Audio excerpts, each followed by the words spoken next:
చెప్పేవన్నీ నిజం కాదు. ఒకరోజు తోడేలు ఆహారం కోసం వెతుక్కుంటూ ఒక గ్రామం వైపు వెళ్ళింది.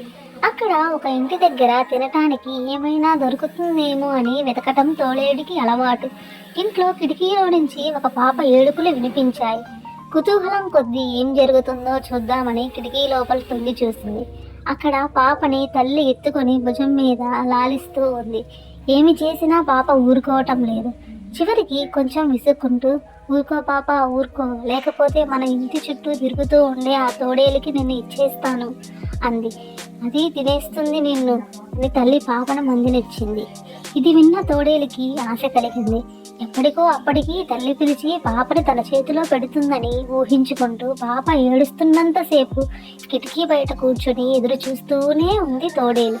కొంతసేపటికి పాప ఇంకా ఏడుపు ఆపకపోతే తల్లి అన్న మాటలకు బాధగా అనిపించి, ఊరుకో పాప ఊరుకో, తోడేళ్ళకి నిన్ను ఇవ్వనులే, మీ నాన్నగారికి చెప్పి తోడేళ్ళని బాగా కొట్టమని చెప్తాను అని బుజ్జగించడం మొదలుపెట్టింది. ఈ మాట విన్న తోడేలు హడలిపోయింది. అప్పుడే ఇంటికి పాప తండ్రి తిరిగి వస్తున్న అడుగుల చప్పుడు వినిపించింది.